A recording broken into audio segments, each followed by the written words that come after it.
Imagine holding a piece of the future in your hand, only to realize it's staring back at you with more intelligence than the person standing next to you. For years, we've heard the same story. A slightly faster chip, a marginally better camera, a new shade of titanium that looks exactly like the old one.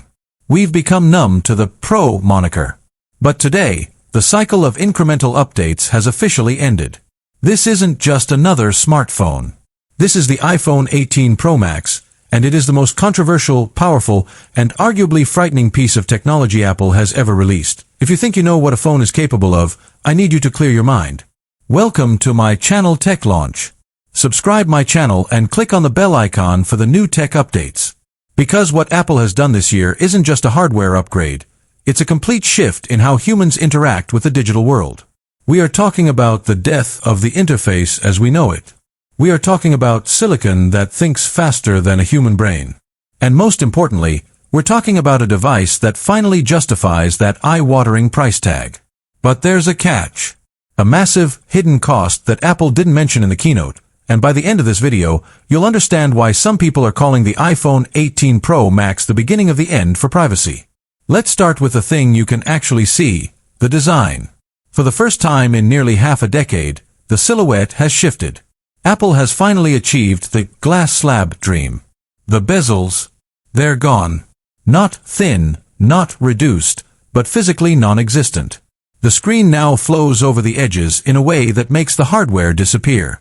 It feels less like a phone and more like you're holding a portal to the internet.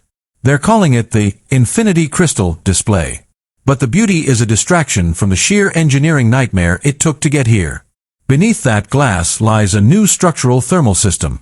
In previous years, your iPhone would dim the screen or lag when it got too hot. Not anymore. But why do you need that much cooling? Because of the heart of this beast, the A20 Bionic. This isn't just a processor. It's a 2-nanometer powerhouse that is effectively a supercomputer in your pocket. In our testing, the benchmarks didn't just beat the previous generation, they doubled them. We are reaching a point where the hardware is so far ahead of the software that we have to ask, what is Apple actually planning? The answer lies in the neural core. While we were all worried about megapixels, Apple was perfecting a dedicated AI engine that doesn't just predict what you're going to type, it predicts what you're going to do next. Think about your daily routine. The iPhone 18 Pro Max learns the rhythm of your life with a level of precision that is frankly unsettling. It knows when you're stressed based on the micro-tremors in your touch. It knows you're about to head to that meeting before you even check your calendar, and it has the documents ready, the car preconditioned, and your notifications silenced before you even think to ask. It's a proactive device, not a reactive one. And then there's the camera. Or should I say, the optical array. We've moved past the triple lens hump. The 18 Pro Max introduces the quantum sensor.